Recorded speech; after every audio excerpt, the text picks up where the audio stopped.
Hallelujah, do for me ma wakwa ba de bauti ase senju medie so. Nyame nkronkron enen so yesra no wa cheche wasem wa choye. Ebra wodi amfom so nyina so eche yen. Yeda wase wo Yesu Kristo dim ne bompaye. Hallelujah. Odo for ye be fa akinkan sam afi enwom eduowotwe enwotwe duba akokosi dumiensa. Hallelujah. Na obisa se so wonwo mawuda endem no ombetimi eyi erade aya na ombetimi aka Nyankopon ne do a ensa da no ana debi omo entimi nka Nyankopon po ne nukredie empo ho asem ewo bebi a oseye ewo ne cheso bi a wanfa Kristo Yesu se ne erade ne kraje nkwa ne wewuo no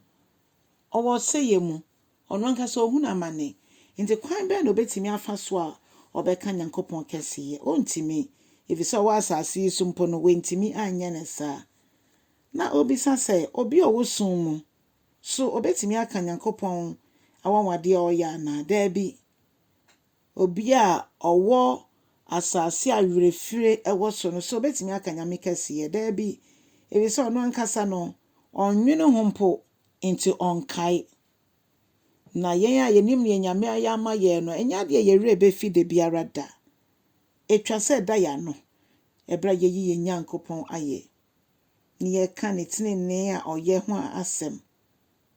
eno nti ye mpaebo nyina ne se Awurade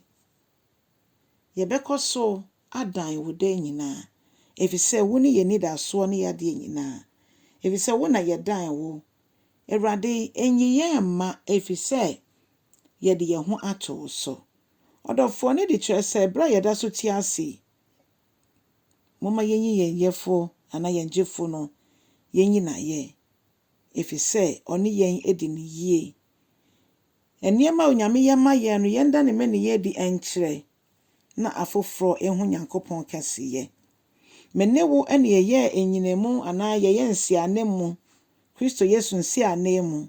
eno nti ebetimi ada Onyankopon edidi akire afoforo wadanse die mu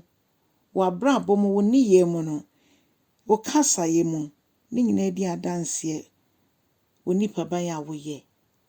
eno nti moma ye renfi onyame a woyi ye fi ya haw ne ya mane mu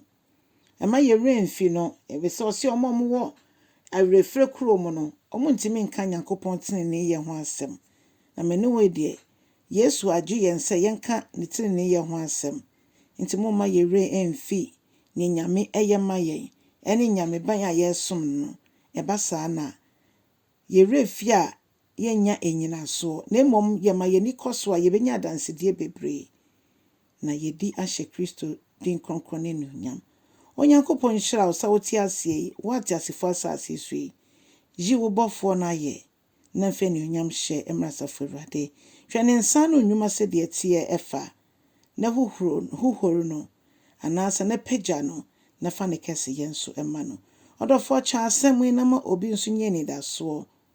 Onyame nhyira wo na se Yesu ama enna ye behia ochino banso a ne yie mu a ma ho kwan